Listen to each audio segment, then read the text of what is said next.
So there was a happiness researcher at the University of Pennsylvania, and he was working with a group of students who had self-proclaimed, they had categorized themselves as severely depressed. And he gave them one exercise to try to become happier. That exercise was that at the end of every day to recall and write down 3 positive things that happened that day. What they found was after just 15 days of recalling and writing down 3 positive things, 94% of them went from categorizing themselves from severely depressed as to either moderately or mildly depressed. One simple action can completely change your state of happiness.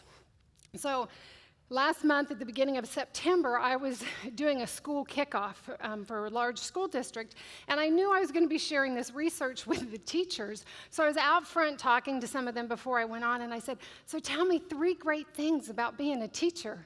And one woman looked at me and she goes, June, July, and August. I thought, oh, honey, I'm glad you're going to be in my session because I am on a mission to make this world a happier place. Reason because there are a lot of really miserable people out there. There are some people who are only happy when they're miserable. Yeah. And some of them love it so much they think it's their job to make you miserable too. You might know some of those people. You know, there are people who, when they walk into work in the morning, it just makes your day.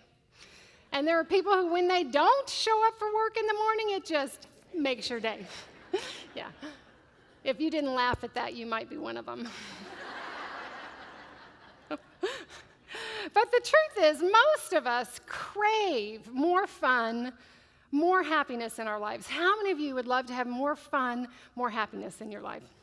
Yeah, whoop, whoop. Look around. Yeah, whoop, whoop.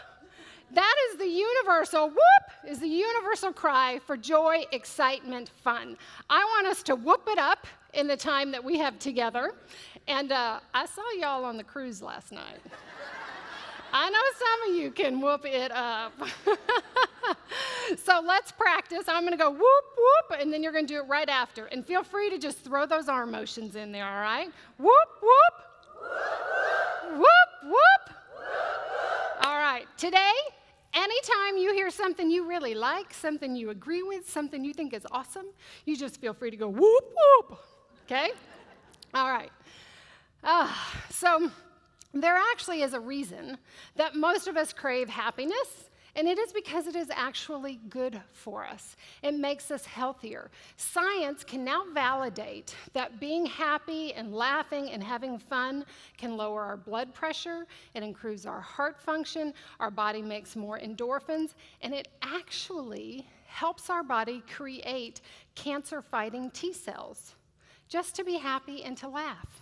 Now, I'm sure you guys have seen the commercials. Can you imagine if we took a pill that gave us all those benefits? You know, side effects may include blurred vision, constipation, dry mouth, hair loss, insomnia, thoughts of suicide, vomiting, renal failure. I don't even know where my renal is, but I know I would just much rather be happy than have it fail. So we know that happiness is good for us personally, but why does happiness at work matter? Well, you know, I can give you all kinds of statistics that are validated by studies and how happy employees miss 10 times less work. Happy employees are 12% more productive. Happy salespeople have 30% higher sales. And companies or co-ops with happy employees outperform the competition by 20%. So there is a real valid business reason for having happy employees. And I'll tell you, it's been so encouraging, as I shared earlier, being a member of a co-op for 11 years now, the responsibility that you take for being, you know, fiscally responsible with members' money. There's a bottom line payoff for when employees get happy. But the bottom line is that we as women, and I would venture to guess especially as admin, you're working harder than any generation of women, any generation of admins have ever worked before. You're being asked to do more with less. I don't know if this happens in the electric co-ops, but I talk to admins all over the country, and very often somebody will retire or leave, and instead of replacing them, they just say, oh, all the other admins are going to pick that up. Does that ever happen in your co-ops? Yeah. The work that we're being asked to do is far more complex. I guarantee you 50 years ago, admins did not need to know how to use Excel or Outlook, right? So a lot more is being asked of us.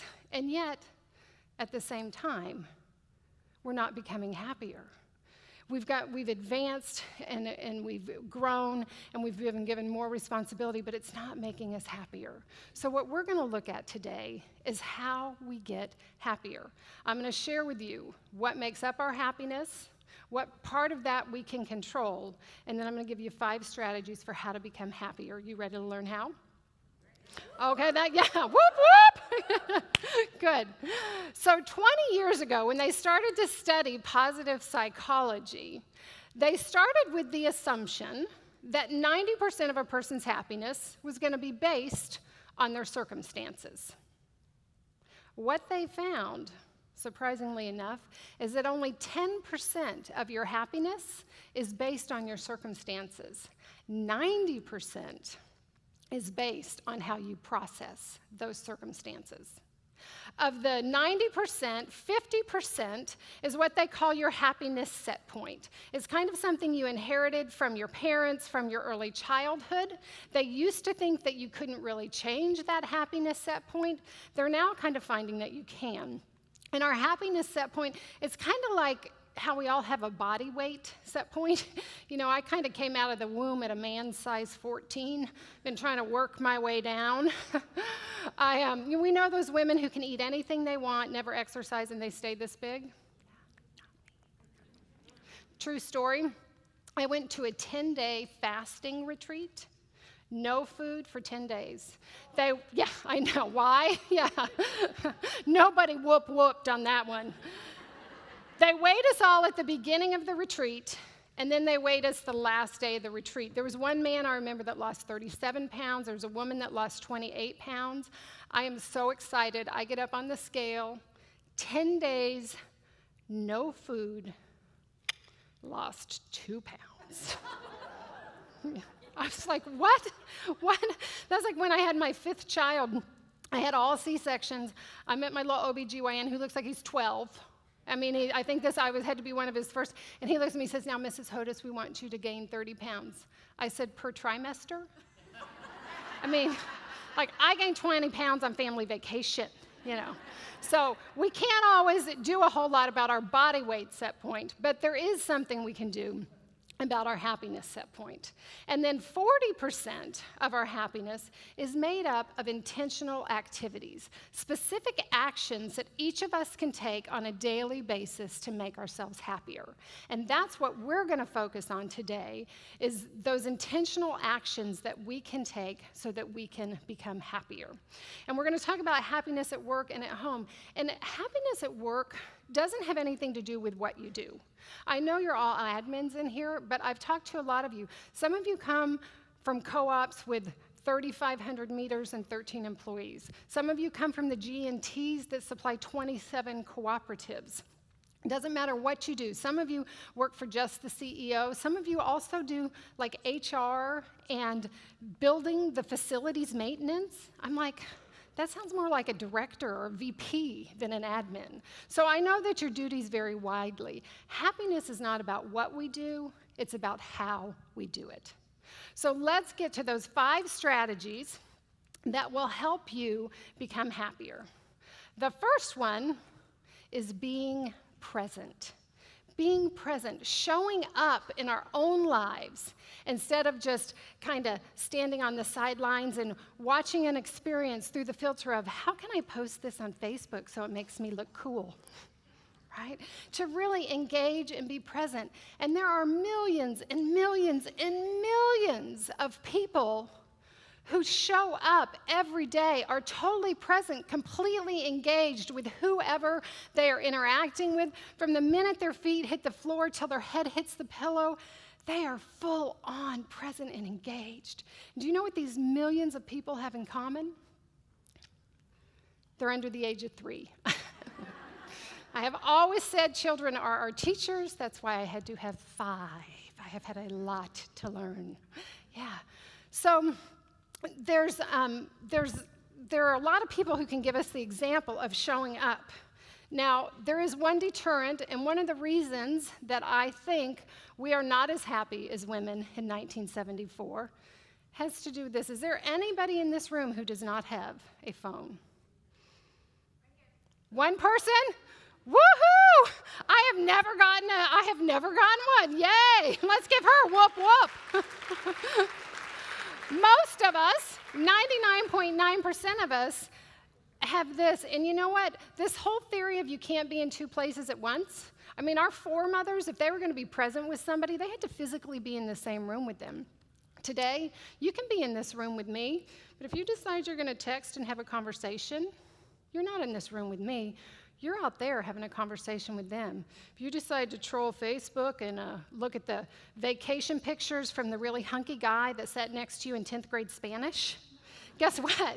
You're on vacation with him. You're not here with me, and more than likely, he didn't pay any attention to you in high school. Why are you letting him hijack your life now? We got to show up and be present. And you know, the whole thing about a phone is so often when we engage on that phone, we've let somebody else's agenda come before our own. We're letting somebody else run our lives. You know, I coach a lot of women. I remember I was coaching this high-powered CEO, and she came to me for happiness coaching. Her life looked perfect on the outside, but she was miserable. And when we started to look at her life, and I said, okay, tell me how you start your day. Do you know what she did? She woke up and checked emails while she was still in bed. Who is going to be happy starting their day that way? 50 years ago, admins didn't go to work till they got to the office. Today, if you let it happen, you can be at work while you're still in your pajamas laying in your bed. We've got to set a boundary. I call it unplugging. And if we're truly going to show up in our lives and participate, we've got to unplug. When you're at home, be at home. When you're at work, be at work. I know other speakers today have alluded to that. My mother was a classroom school teacher. She taught for 44 years. In the 44 years she was in the classroom, I never once, ever talked to her throughout the day. I think I've turned out all right. At some point, we've decided we have to be available to everybody all the time. If we want to get happier, we have got to be available to ourselves. Whoop, whoop! Yes, we've got to show up in our own lives. So I'm going to challenge you. I call it the 60-90 rule. I'm going to challenge you to start small. I know it's tough. I run a business. I've got teenagers. I travel a lot. But we've got to create spaces where we unplug. So the 60-90 second rule applies to during the day. They've studied our brain waves, and we can only focus for 60 to 90 minutes at a time. You probably find this. You know, after you've been working at your desk for 60, 90 minutes, you're kind of like, you know, you get that little itchy feeling like, oh, I got to do something, you know. So when you get up, don't make your default after 60 or 90 minutes of work be to like, oh, I'll check my phone. Oh, I'll check email. No. Get up, go look out a window. They find even looking at nature can make you calmer. Go get a drink of water, go to the bathroom. Don't take your phone. Create a little space, a window where you're unplugged, where you are just being and observing what's around you. And then take the 60-90 micro rule, 60 to 90 minutes, and try a couple times a day to create 60 or 90 minutes at a time when you're unplugged. First thing in the morning. Think about when our mothers got up. Well, depending on how old you are. When my mother got up, you know, she had a pot of coffee. She probably had a cigarette because they didn't know it was so bad for you back then, you know. But they connected. They connected with their family. There was no TV on. So they connected. They engaged. They were present in their lives.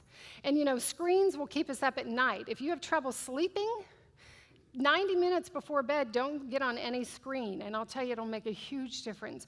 So try to take 60 to 90 seconds in the middle of the day 60 to 90 minutes in the morning and at night so that you can be present and fully engaged in your own life. Research is going to back up. That's the first thing you've got to do if you truly want to be happier. Second strategy is what I call see happy. See happy. We've got to look for the good. And I loved it in Brian's session this morning when he was asking what you can do for your co-ops, and somebody said, be positive. Yes. It's absolutely one of the best things you can do. And it's tough in this culture. The Journal of Psychology says that 85% of the information we're exposed to on a daily basis is negative. And I would venture to guess that as admins, I mean, people are probably not knocking on your door saying, just want to let you know everything's going great, don't need you to do everything, you're doing a fantastic job and we appreciate you. You guys get that all the time, right? Yeah, so it might even be more, but 85% of what we're exposed to is negative. And then our culture reinforces all this negativity. Help me if you can complete these phrases. You better save money for a... This is too good to be. No pain. Ah, you've gotten it too, from all over the country. But you've gotten the message that life is hard and good things don't last. So we get bombarded with more negativity. You know, they surveyed all the emotional words in the English dictionary. 38% are positive. All the other emotional words are negative. Almost 2 to 1. And when we get bombarded with all this negativity, it becomes a pattern. And I want to see if you guys have any patterns you have to break. So everybody stand up. This is good because if you've had cookies, you're going to pretty much go into a carb coma on me here in a minute. So, all right. So I want you to take your right hand. I want you to take it out to the side. Bring it overhead. Bring it out front. Make a fist. Bring it to your chin. Bring it to your chin. Yeah. Yeah. It's a pattern. We do what people do, not what they say. That's what makes parenting so scary. All right. Let's try another one. I'm going to tell you a story, and then I'm going to ask you a question, and the answer to the question is in the story. So you're a bus driver. At the first stop, a man carrying a blue bag gets on the bus. At the next stop, a woman wearing a green jacket gets off the bus. And at the final stop, 2 little boys carrying soccer balls get on the bus. Okay, here's the question, and the answer is in there. What did the bus driver have for breakfast?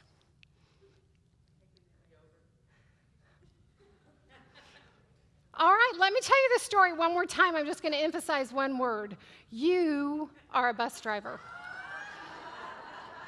Yeah. We tend to miss that first word in a story. Good job, you can have a seat. But negativity becomes a pattern, and then we get caught in that loop of negativity. Now, I noticed I have a few visual learners in the room. You know who you are. So I want to give you a demonstration of this. So who will come up here and help me? Okay, so I want you to both put your arm out, and I'm going to try to press down, and you resist, okay? Okay? All right, here you go. Come this way. All right, so resist. Okay, that's where we're starting. So I want you can put your arms down. I want you to look out at them, and I want you to say, I am so happy. I love my life. Good things always happen to me. So tell them. I'm so happy. I love my life. I love my life. Very good. You got it in there. Okay, so put your arm out and let me try again, okay? All right. Okay, now I want you to look out at them, and I want you to say, just kidding. I am miserable. Bad things always happen. My life is horrible. Tell them. Yes. Say it. My life is horrible. Bad things always happen. Yeah. My life is just miserable. It stinks. And Evelyn, how do you feel about your life? You don't want to be me. Oh, she said you don't want to be me. All right, put your arms out and let's see where we are now. Resist, okay? Oh, my God. Yeah, it didn't hurt you, did it? No. That is what negative words do to us. They weaken us. If I had more time, I would have you all try it. When you leave here, go back, try this in your cooperatives. It never has not worked. It always works. I've done it with 250,000 people.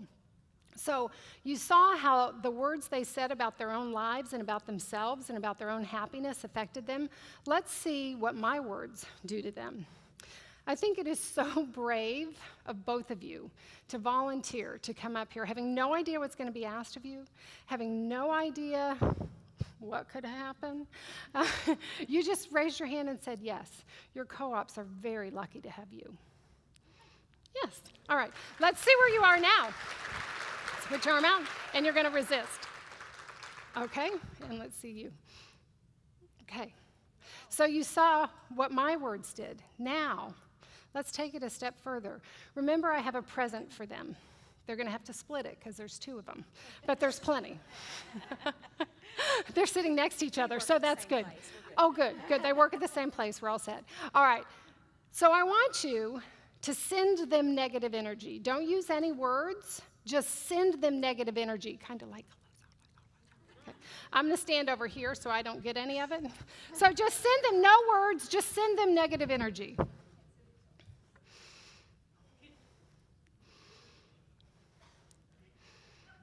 All right? So put your arms back out, and let's see where you are now. Resist. And resist, okay? Do you get what this means, ladies? It is not just your words. It is what you think. It is what you think of your coworkers. It's what you think of those members when they walk through the door. It's what you think about your spouses and your children. Every word and every thought either strengthens people and lifts them up, or it weakens them and it tears them down. And it is why it is critical that we always have to be looking for the good, that whoever said the best way you can represent your cooperative is to be positive is absolutely true. So we can't leave them in this state. So no, my present for them, mint Milanos. Yeah. I walked over to the Publix this morning. I had to hide these with the bellman so that I didn't get into them. So I have a present for them, but I want you to give them a standing ovation. Woo! All right, let's see if you're back. Let's see where you are now. Good. Good. There you go. You can share them. Thank you both. Yes, thank you. Whoop, whoop. Yeah. We have got to be sure that we are always looking for the best. So, Dr. Masaru Emoto is a Japanese scientist, and his life's work was to create a microscope that was so powerful that it could take a photo of a drop of water. He's got all kinds of research online, but he took 2 bottles of water. On one, he taped the words, "I love you," and then on the other one, he taped the words, "You are evil." And then he spoke those words to the water that was in the bottle. He took a drop out of each one and photographed it, and there's what he got. I mean, negativity is like a black hole. You know how sometimes when you're around somebody who's really negative and it just makes you feel crazy? That's because that's what they're doing to your insides. We're 70% water. And our brain is the slipperiest organ in our body. So when you're around constant negativity, that's what it's doing to your insides. My husband and I have been happily married for 32 years, off and on. Yeah. That's a story for a whole nother day. But early in our marriage, we endured a tragedy that was so devastating to both of us. I kind of liken it with 2 people with broken legs. We were both so hurt, we couldn't help each other back up. We ended up getting divorced, and while we were divorced, we both went to counseling. We dealt with our pain, and we were able to get back together. We were getting married about 2 weeks later on the coast of Maine, and my husband's counselor asked him to bring me to his very last session. So I got there, and Dr. Phillips says, "Kim, I asked Robert to bring you here because there's a story that I want you both to hear. It's about 2 friends, Martha and Jill. Now, Martha, she just was not very happy in her marriage anymore. She and her husband didn't have much in common. They just didn't really enjoy each other's company. Jill, on the other hand, she and her husband, they still had fun together. They really enjoyed being together. And Jill was actually very happy in her marriage, even though they'd been married about the same amount of time. He said, Martha got a little sick and tired of hearing about how great Jill's husband was. So she said, Jill, do an experiment for me. For 1 week, I just want you to keep a journal and write down every time you have to ask him to do something twice, every time he leaves a mess in the kitchen or his wet towel on the bathroom floor, anytime he does something that drives you crazy, just make a little note of it. Jill was like, of course, I love my husband. What she found after 1 week? Pages and pages and pages in this journal of things her husband did that drove her crazy. Dr. Phillips stops the story right there. He looks at my husband. He says, Robert, do you know why I'm telling you this story? I was just so glad he picked my husband. I had no idea where we were going with this story. He said, Robert, I'm telling you this story because whatever you look for in Kim, you will find. Whatever we look for, we will find. So it is crucial that we are always looking for the highest and the best in every situation. Because whatever it is we look for in our co-ops, in our communities, with our coworkers and our members, we will find it. So we've always got to be looking for the best. And if you think about your life is really a series of positives.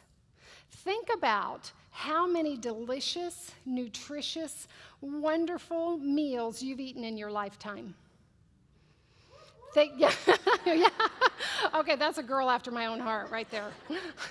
Think about if you've ever had food poisoning. Yeah, I've had food poisoning once. I can remember it in great detail. We tend to remember the negatives far more than we do the positives. And being positive or being negative is a choice. And here is the reason I can tell you without doubt it is a choice. It is because every second of every minute of every day, our brain is bombarded with 11 million bits of information. But our brain can only process 40,000 bits of information. We get to choose which 40,000 we focus on. And we can focus on the 40,000 that is going to make us stronger and lift us up and lift up the people around us, or we can focus on the 40,000 that's going to weaken us and take us out of that happy place.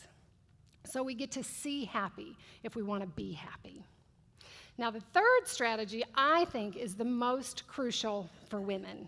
And the third strategy is to connect. To connect.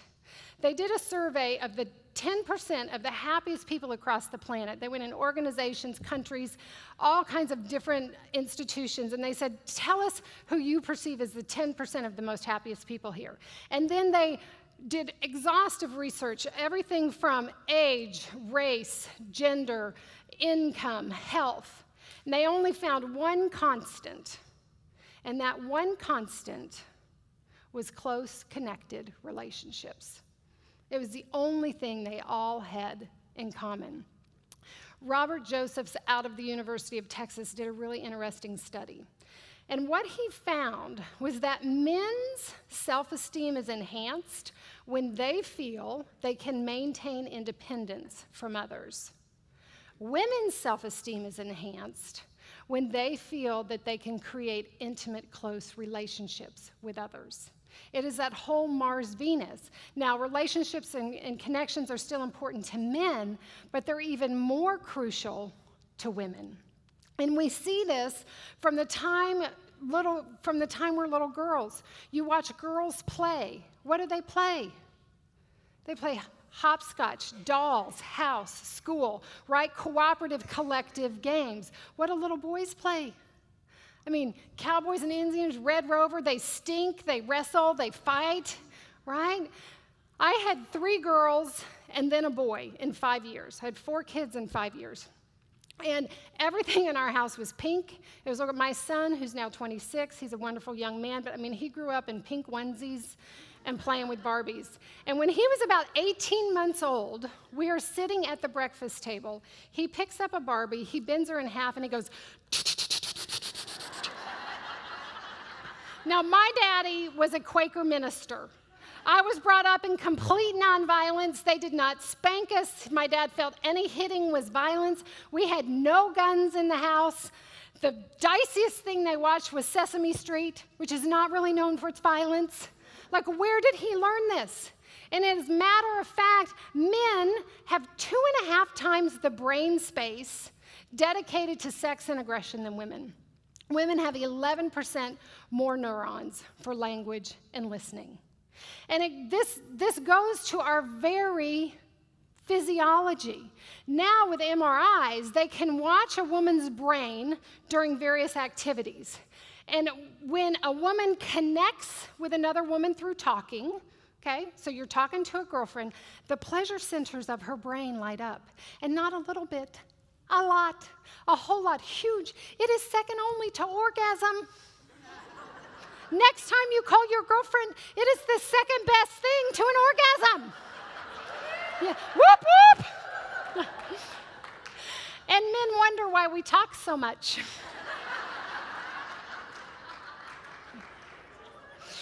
Yeah. Not only does it go back to our physiology, it actually goes back to our very survival. You have heard of fight or flight. Fight or flight does not work for women. Number one, men are physically bigger than us, and they are hardwired to be more aggressive. So most of the time, we are not going to win in a fight.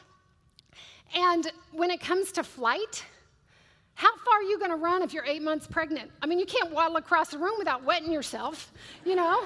I mean, fight or flight did not work. We had to use tend and befriend.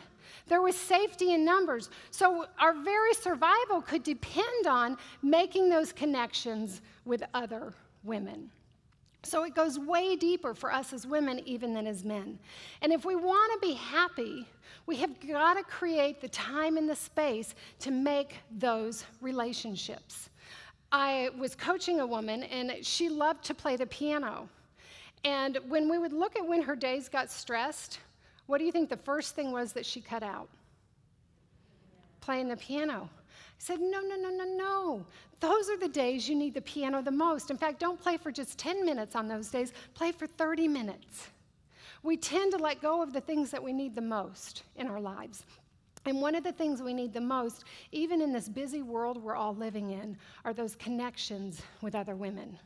One of the greatest first places to start, of course, is at work. And I know this can be challenging because sometimes you don't have a whole lot in common with the other people in your office. Apparently, from what I'm hearing, sometimes they're your cousin. I don't know. But we need to create those connections at work. Now, if I said to you, you're going to go out with your friends this weekend and you're going to have so much fun. Fun is one of the best ways that we create connections at work. And let me tell you, there are some people who have forgotten how to have fun. Do you know that children under the age of 5 laugh or smile 400 times a day? By the time we get to the age of 35, it is down to 15 times a day. 400 to 15. I want you to know, I have counted all the laughs in this talk. You guys don't have to crack a smile till next Wednesday. And you're still going to beat the national average. Yeah, we've got to learn to have more fun. I believe every co-op, every business needs a fun committee. When I had my jewelry business, I had a fun committee. Of course, December, their job was always the Christmas party. Now, one year for Christmas, we're having our party, and I worked with all women. They were so excited. They're like, Kim, you've got to open your present. And I opened my present. This is what it was. Isn't that lovely? I said, all right, I love you guys, but why did you give me a helmet? And they said, because Kim, every time you're in the office, you break something, you hurt something. Like, this is for your own protection. We laughed. Of course, it could have been the margaritas. But when I went back to work, I hung this up in my office. It was about 2 weeks later, Gina comes into my office. She grabs it off of the wall. She takes it, and she's like, I have a problem, and I can't figure it out. I need everybody's help. So I said, go down the hall and get the people you need, and we'll meet in the conference room. Well, Gina comes into the conference room without the helmet. I said, go get that helmet. Do you know how hard it is to get stressed out looking at somebody in this helmet? So this helmet became the rallying cry for I have a problem, but we found a way to make it fun, to inject a little laughter into it.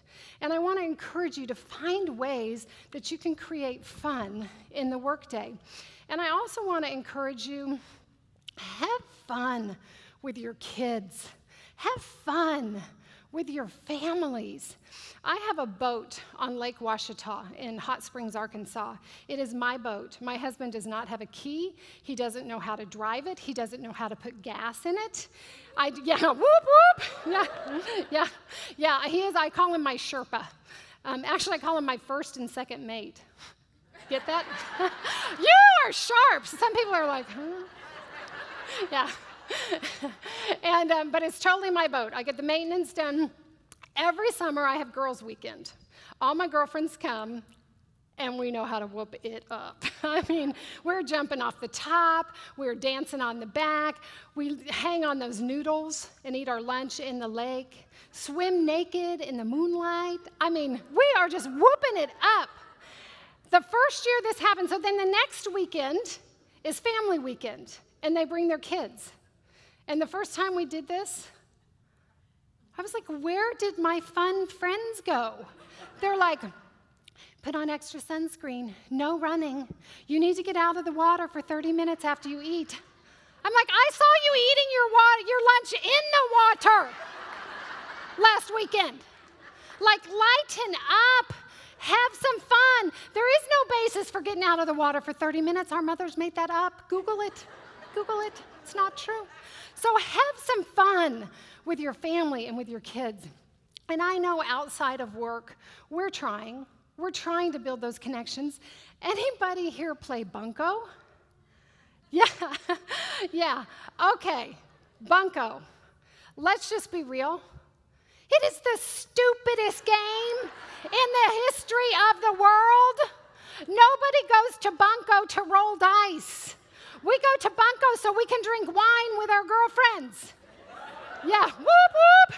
Yeah. So it's a good attempt. Another one, book club. I joined book club. I was so excited. I'm a voracious reader.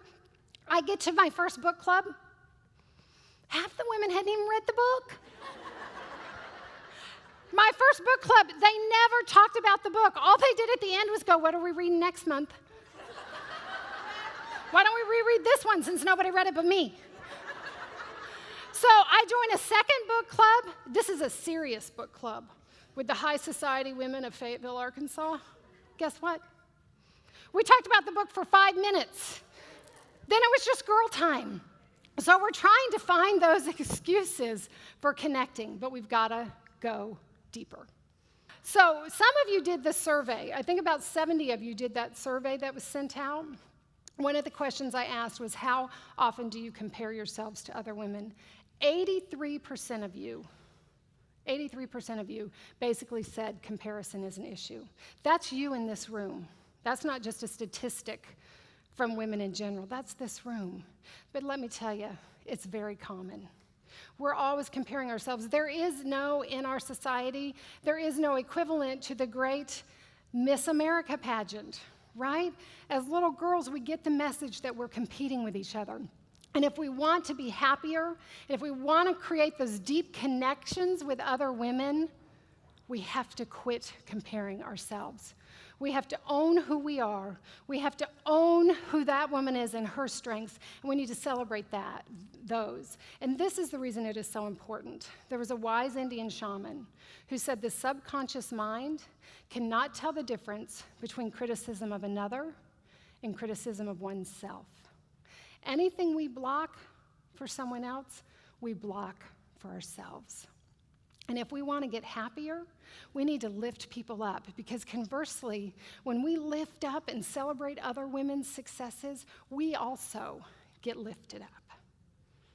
And if we really want to be happier and create deep connections with each other, we have got to start to celebrate each other. Actually, Evelyn and Carrie and I had a great conversation last night about how it is so important in these co-ops. A lot of you are working with a lot of other women in the office.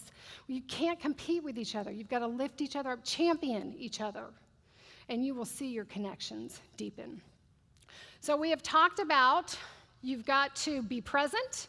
You got to look for the good. You got to see happy if you want to be happy. And you've got to create deep connections with other women.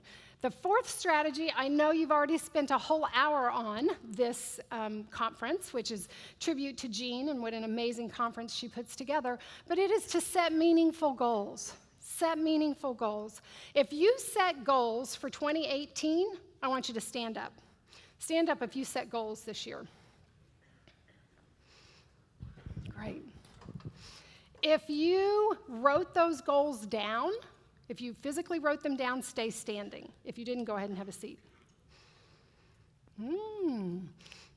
If you wrote them down and you review them regularly, stay standing. Oh, you guys are exceptional. Let's give them a big whoop whoop. Whoop whoop. Good job. In America, 80% of people do not set goals. Of the 20% that do, 16% think them, they don't write them down. 3% write them down, and 1% writes them down and reviews them regularly. It's not surprising to me that in this group, you far exceed that. Setting goals, we have to know what it is we're aiming for. I don't think they play pin the tail on the donkey anymore, but those of you in my age group, that was the big party game. What's the first thing they do when you play pin the tail on the donkey? Blindfold you, and then what? Spin you around. Why? You can't hit what you can't see, right? You don't know what you're aiming for. That's why we've got to have goals. We've got to know what it is we're aiming for. When I decided to start my business, I would tell people, I started my business and I knew I wanted to be president and CEO of $1 million company. That was my goal. I had been a stay-at-home mom and a school teacher, but I was going to build $1 million business.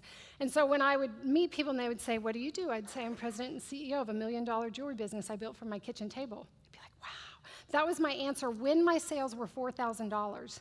That was my sales my first year in business. And after a conference like this, I was out at my table selling my bracelets and my books, and there was this woman, and I could tell she was just like a cat. She was just waiting to talk to me. She didn't want to buy anything. Finally, after everybody clears out, she comes over to me and she goes, you are a liar. I said, I'm a liar. She goes, you told people you had $1 million business when you didn't.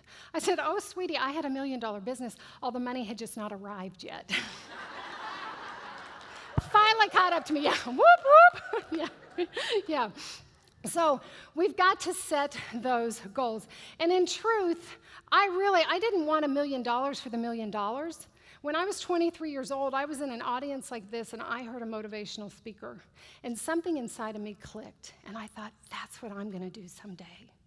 Then, of course, I found out I was pregnant. I had 4 kids in 5 years. That dream went on the shelf. And when I decided to pull it out, I thought, well, how can I get women to listen to me? And I realized, well, I'll build $1 million business.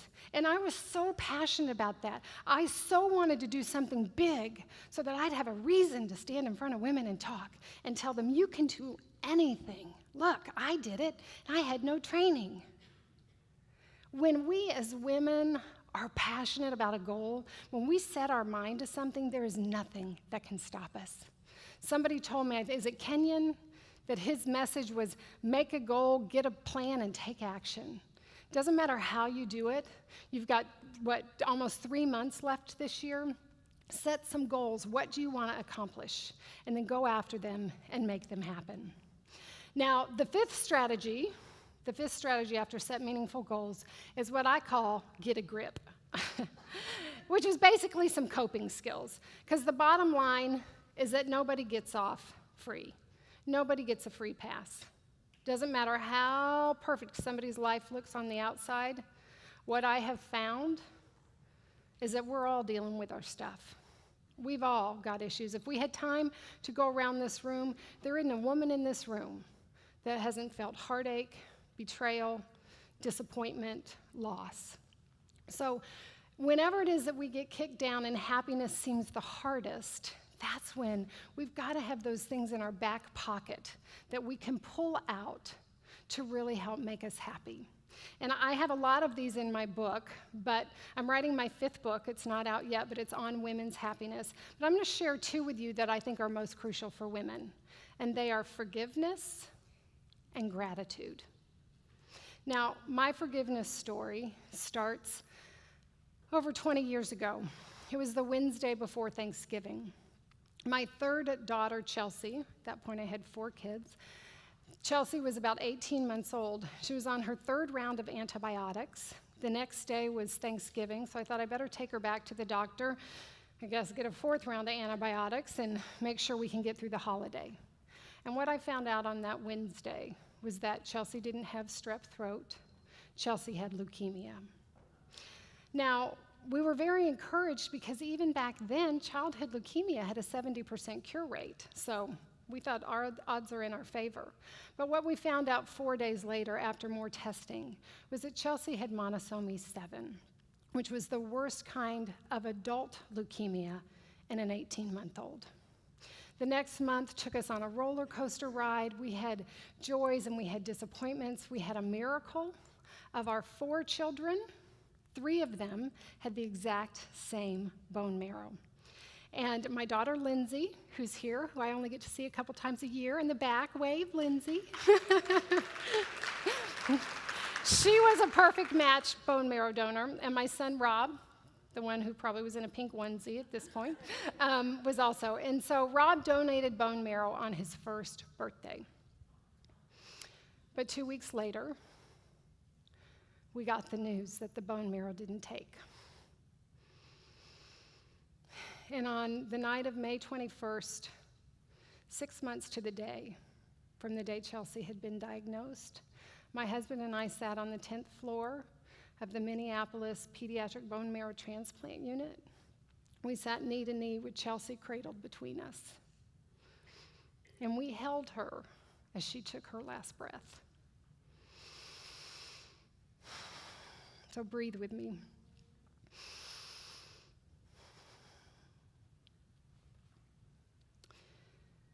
The next morning, my mom was with us, and she took the kids out to the playground at the Ronald McDonald House, and my husband looked at me, and he said, "Life is never going to be the same." I said, "No, it's not." We went back to Arizona, and life wasn't the same. Life was worse. I have always been positive and optimistic. I have a high happiness set point, and I will tell you, I fell into a pit of despair that I didn't know if I was going to be able to pull my way out of. I just felt myself losing my joy and almost my life force. I was just so deeply sad. And you know, often we don't give men enough credit for knowing how to handle their emotions and knowing how to grieve. My husband knew exactly what he needed to grieve. It was a brand new Harley Davidson. Yeah. This is our Christmas card. Oops. Oh, now I got to go back. That was our Christmas card the year after Chelsea died. And I didn't figure this out until about 10 years later. I was looking at that picture, that little blank spot right there between Lindsay and Allie. It's right where Chelsea would have gone. And so my husband got a Harley Davidson, and he went on a trip across country with 2 of his buddies. They were gone almost a month. And when he roared back in our driveway, he was different. He looked different. His energy was different. I could tell that something inside of him had flipped. And so I thought, well, maybe that's what I need. Maybe I need to take a trip. That very week, I get a flyer in the mail for a seminar in Carmel by the Sea, California, called In Celebration of Your Total Womanhood.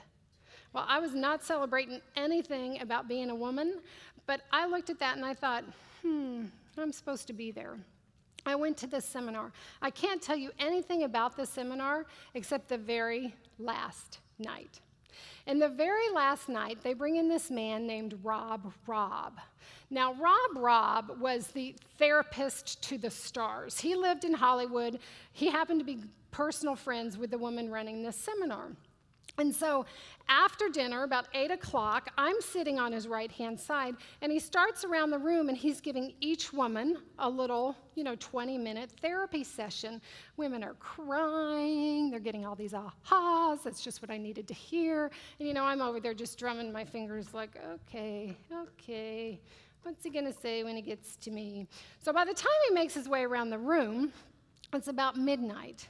He looks at me and he says, I feel such intense pain coming from you. I'd like to do your session in private in your hotel room. I bet you would, buddy. Once I cleared it with the woman running the seminar that it was safe to take this man up to my room, and let me tell you, the one big difference between Rob and Dr. Phil was that Rob was about 6'5". He was Italian. He had this head of wavy hair. He was built like a lumberjack. He was just this huge man. And I'm thinking, do I really take him up to my hotel room? She said I was safe. So on our way up, I was telling him what had happened in my life and about Chelsea's death and how just devastated I was. I was just gutted. And when we get up to my hotel room, he says, I want you to come in the bathroom. Now, this hotel had not been renovated, and there's a little tiny vanity that you could barely pass over. And he said, I want you to look in your eye, look in the mirror, and I want you to take your right eye, and I want you to look in your left eye, and I want you to tell Chelsea that you forgive her. I said, forgive her? She died of cancer. It wasn't her fault. He said, you know that in your heart, but in your head, you're still really angry at all the pain that she's caused you. How she's torn your family apart, how your marriage is suffering, and you need to forgive her, Kim. And then he said the words that really changed everything for me. He said, then you need to forgive yourself, because Chelsea's the one that died, but you're the one that's quit living. I took my right eye, I looked in my left eye, I saw Chelsea there. I forgave her. I forgave myself, and I started to weep and wail, and I was crying so hard, my knees were bumping that little vanity, and I was just, and all I could think is, I wonder what people think is going on in this bathroom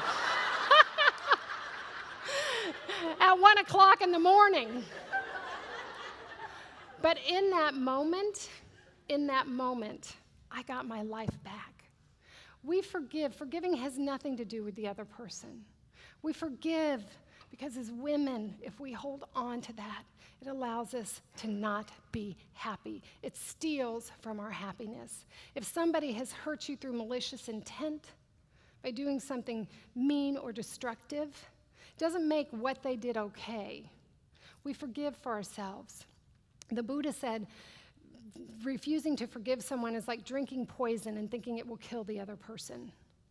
So we've got to forgive other people. You don't have to restore a relationship with them if they're still alive, but we do it so that we can claim our own happiness. Forgiveness is some of the hardest work we'll ever do, and it's some of the most important work we have to do if we want to be happy.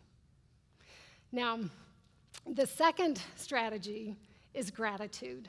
Gratitude is the one thing that they have found that can really change your set point, that kind of genetic set point that you come in with. And gratitude is all about looking for the good. I want you right now to think of the two most painful circumstances in your life. I want you to think about the two experiences up to this point in your life that have been the most painful and the most difficult for you. Get those in your head. Then I want you to think about the two experiences in which you have learned the most, in which you've grown the most, which have stretched you the most, which have made you who you are. And for how many of you do those match up? Yeah. See, we don't grow on vacation. We grow in the middle of the pain. Yet anytime something uncomfortable, something unpleasant, something difficult comes along, what do? We try to get rid of it. I call those things AFO, another fun opportunity. Yeah, that's when we're going to grow. And again, I think you can probably tell I'm a little bit of a research geek, but there was a really interesting test they did. They called it the eraser test. And they took people that had been traumatized and dealt with difficult circumstances, and they gave them the option, if they could, to erase that experience. If they could have erased that experience, would they? And do you know? A few people did, but the majority of people would not erase those painful experiences because they realized it put them on a different path. They realized that that was where they really grew into who they were. We use painful experiences to either define us or develop us. I believe with a 100% certainty that Chelsea's life was perfect. She lived every day she was meant to live. Her death was not early. Her death was not tragic. Her journey was her journey, and it was perfect. And your life is too. I believe we're all right where we're supposed to be. And when we can look at any situation and find the good in it, that's when we will become the happiest.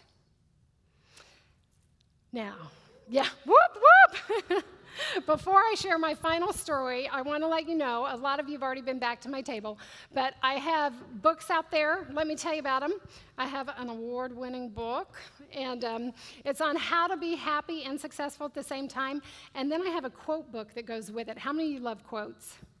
Yeah, I love quotes. So here's a quote book, and you get a bookmark. You get all three of these for $200. Just kidding. Gotta have fun. 20 bucks. And then I also have these white stone bracelets. Before I tell you about them, I want to let you know that after I speak to a group of women, I always offer you some free resources. They're resources if you want to do a deeper dive on any of the strategies that I've shared with you. Next to my books and bracelets out there, I have a little round table. You can either just leave me your business card, write your email address, your name and email address on a scrap of paper if you don't have a card, or there's a sign-up sheet. Leave me your name and email address, and I will send you a link to a password-protected page on my website. There's all kinds. There's a forgiveness exercise on there to get you started on forgiveness if you have forgiveness work you need to do. There's a great PDF on how to make friends as a grown-up, because it is a little more challenging. There's a goal-setting exercise on there. So if you want all that material, just leave me your name and your email address, and you'll get that sometime next week. And if you happen to work in a co-op that brings in trainers and speakers, or if you're part of your state association that brings in speakers, please put an S on there for speaker, and I'll reach out to you personally next week. So my final story has to do with these white stone bracelets. When I got home from California, when I pulled into the driveway, my husband looked at me, and he said the same thing I did. He's like, "You look totally different. What happened in California?" I said, "Honey, this 6'5" Italian man came up to my hotel room." Then I realized that was probably not where I should have started the story. But there was still a lot of grieving to be done and a lot of healing to take place. And in the months after I got home, I started to find white stones everywhere I went. Not a pile of them, just like one white stone, and I would pick them up. And I didn't know what they meant, but I felt like they were from Chelsea, and she was trying to tell me something. It was about 2 months after this had been going on, and I was in church one Sunday. And the pastor that Sunday was talking about the story of David and Goliath. And she said, everybody gets that David represents that underdog. David represents that spirit within each of us that can triumph over even insurmountable odds. Goliath represents those huge obstacles in life, those things that it seems we can't defeat, things that seem almost bigger than us. But what nobody ever talks about are the smooth white stones that David used to slay Goliath. And those white stones have a message for us as well. And I knew what she was going to say next were not words that she wrote for that congregation.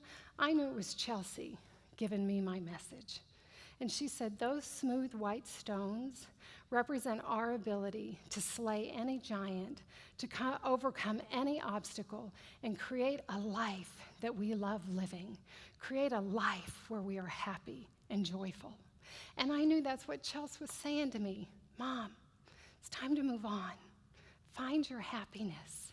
Slay any giants, overcome this grief. And that is my final message to you beautiful women. Don't let anything stop you from your happiness. Slay any giant, overcome any obstacle, and create a life that you love living. Join me on my mission to make this world a happier place. Whoop, whoop. Thank you. Thank you. Oh.